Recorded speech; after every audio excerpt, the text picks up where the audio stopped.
Antarctica में छिपे हुए कई रहस्य हैं, जैसे खून के झरने और भूमिगत झीलें। ये रहस्य सिर्फ वैज्ञानिकों के लिए चुनौती नहीं, बल्कि हमारी जिज्ञासा को भी जगाते हैं।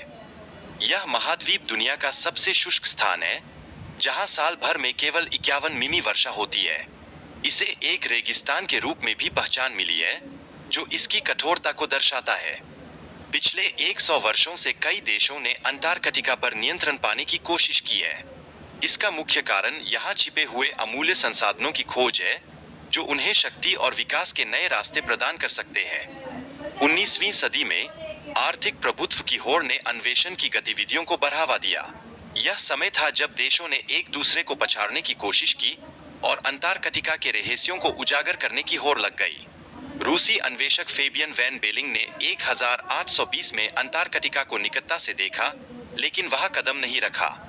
यह साहस का एक बेजोर उदाहरण है कि कैसे कुछ लोग एक नए क्षेत्र के रहस्यों को जानने की चाह रखते हैं। 1911 में ब्रिटिश अन्वेषक रॉबर्ट फाल्कन स्कॉट ने अंटार्कटिका पर कदम रखा और 400 मील की यात्रा की। लेकिन इस यात्रा की चुनौतियां अत्यधिक थीं और ठंड ने उनके साहस को दुखद अंत की ओर बहा दिया।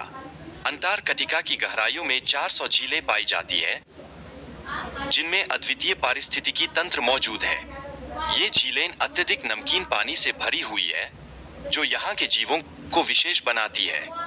थून जैसे झरने का रहस्य वैज्ञानिकों ने सुलझाया है। यह झरना असल में एक नमकीन झील से निकलता है, जिसमें लोहे की अत्यधिक मात्रा होती है, जिससे यह थून जैसे रंग में दिखता है। अंटार्कटिका में प्राचीन सभ्यताओं और अनजाने यूएफओ गतिविधियों के दावे भी किए गए हैं। साथ ही यहाँ कई देशों की गुप्त सैन्य गतिविधियों के होने की आशंका भी जताई गई है। इलेक्ट्रिक कारों और आयन बैटरियों की वृद्धि ने इन खनिजों की मांग को बढ़ा दिया है, जिससे वैश्विक प्रतिस्पर्धा और अधिक तीव्र हो गई है।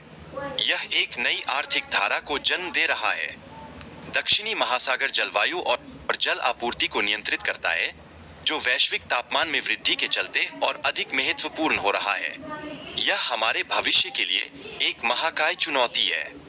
अंटार्कटिका में चल रहे शोध से नई रहस्यमय चीजें सामने आ रही है।